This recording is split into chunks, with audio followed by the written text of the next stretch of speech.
On the battlefield and off, young Ukrainians are working for a free and prosperous future for their country. Earlier this year, a young Ukrainian woman named Anna sent me an urgent email from a bomb shelter in Kharkiv. In the message, Anna requested that the educational organization I lead, the Fund for American Studies, TFAS, extend the deadline for her to apply to our summer program in Prague. Despite her life being endangered and her being stuck in Ukraine because of the Russian invasion, Anna wanted to go to Prague to learn more about political and economic freedom, free markets, and the rule of law. But in addition to putting her life at risk, the war had presented a logistical challenge, obtaining a required letter of recommendation from her professor. More than 6 months later, the situation has changed much from those desperate early days. Thanks to a stunning counter-offensive, Ukraine has recently retaken thousands of square miles of territory previously held since the start of Russia's invasion. We seem to be entering a new phase of the war, the eventual outcome of which could be an end to hostilities and an independent Ukraine that is a member of the European Union. Day by day, Ukraine's future is being written, but not only on the battlefield. Just as important is that the next generation of civilian leaders who could lead a westernized Ukraine over the coming decades is now taking shape. After 8 Ukrainian university students attended our academic programs in Prague and the US this summer, I have great hope in the future of Ukraine. One of these students was Anna, who made it from that Kharkiv bomb shelter to the Czech Republic to participate in our program there. Her experience, and that of her peers, tells us much about the future of Ukraine. All 8 of these students were women. This makes sense, as Ukrainian men have been required to stay in Ukraine and fight since the start of the invasion. The students are now living throughout Europe and the US. None have yet returned to Ukraine.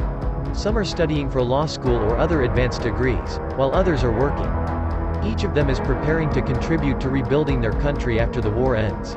As Anna wrote in a recent letter, "It is not possible for me to stop the war in my country, but it is possible for me to become an active citizen who is able to help in reconstructing the democratic institutions in the post-war period." I can't help but see a historical parallel in these students, which shows how quickly the wheel of history can turn.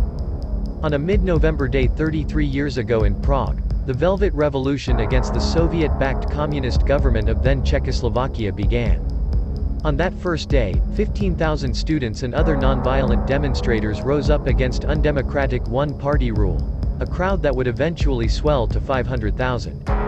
Within weeks, the country's communist leadership resigned, and author Václav Havel was elected president, first temporarily by the country's federal parliament, then the following year by the people in the country's first free democratic elections since World War II. 3 years later, Czechoslovakia would peacefully split into the Czech Republic and Slovakia that we know today. Less than 2 generations ago, both nations were united in their suffering at the hands of a brutal regime, a totalitarian system that Vladimir Putin now seems intent on reviving. Despite the long odds, the Czechs and Slovaks yearn for freedom, winning it for themselves and future generations.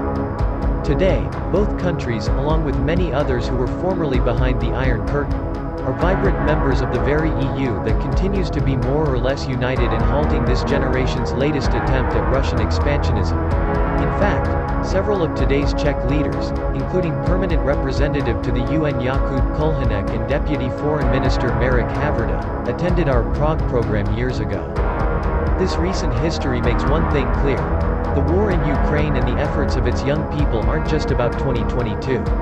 There is a larger battle of ideas and a geopolitical struggle still to come in the years ahead. A victory for Ukraine would lead to a stronger EU, with